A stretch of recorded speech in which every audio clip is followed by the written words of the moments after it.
कुछ लोग बोलते हैं बाबा साहब ने ओबीसी वालों को क्या दिया। आज मैं बताता हूँ। बाबा साहब ने ओबीसी के लिए वो दिया जो वो कभी जीवन भर ये एहसान को भूल नहीं सकते।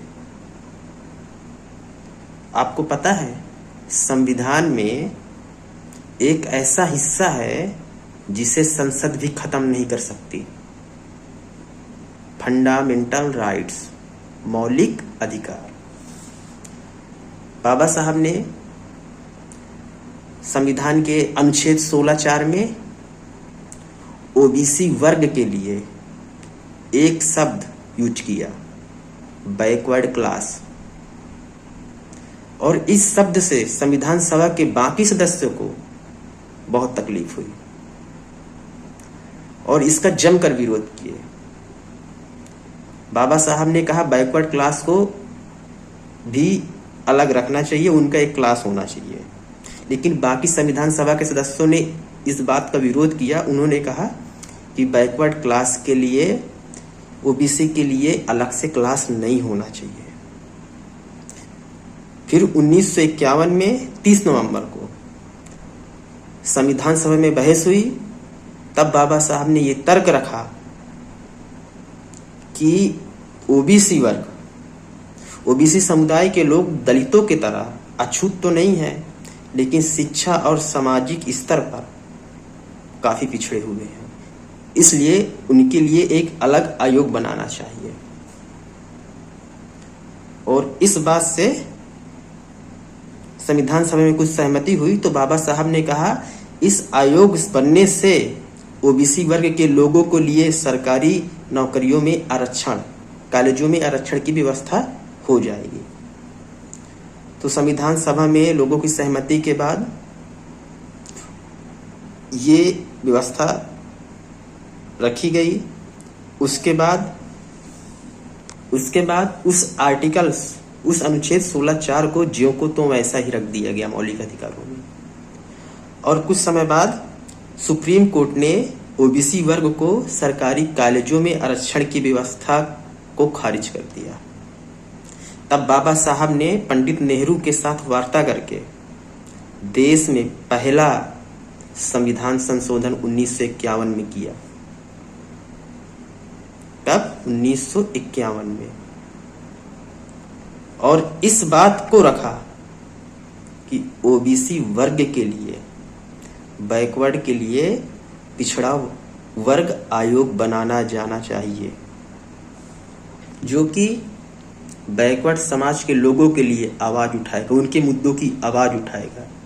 लेकिन जब सुप्रीम कोर्ट ने इस आरक्षण व्यवस्था को, जाति आधार पर आरक्षण व्यवस्था जो बैकवर्ड को दिया गया था, इसको खारिज किया, तो बाबा साहब को एक बात समझ में आ गई थी कि भविष्य में ओबीसी वर्ग के लिए यह खतरा बन सकता है।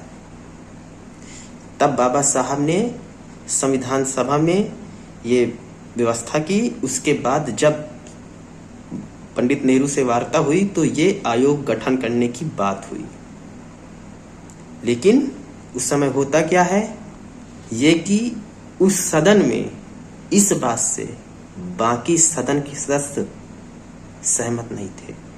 उन्होंने खुलकर विरोध किया उस समय की कांग्रेस सरकार ने, और इस विरोध में बड़ा आक्रोश हुआ, क्योंकि बैकवर्ड ओबीसी वर्ग के आरक्षण व्यवस्था को लेकर के सरकार देना नहीं चाहती थी। अब बाबा साहब का उद्देश्य था पिछड़ा वर्ग आयोग बने, उनका मंडल बने, जो कि उनके मुद्दे और अधिकारों की बात करे। और बाबा साहब ने पिछड़ा वर्ग आयोग और कोड बिल के लिए सदन में प्रस्ताव रखा, और इस बात में सहमति नहीं हुई और ये खारिज हो गया। तब बाबा साहब ने 1951 में ही 27 सितंबर को सदन से अपने कानून मंत्री के पद से इस्तीफा दे दिया। बाबा साहब ने एक त्याग किया अपना, इसके लिए, पिछड़ा वर्ग के लिए। और कुछ ही समय बाद 1953 में एक पिछड़ा वर्ग आयोग बनाया गया, जिसे काका कालकेलकर आयोग कहते हैं, और वहां भी इन मौलिक अधिकारों के आधार पर ही वो आयोग बना। और उस आयोग बनने के बाद कुछ समय बाद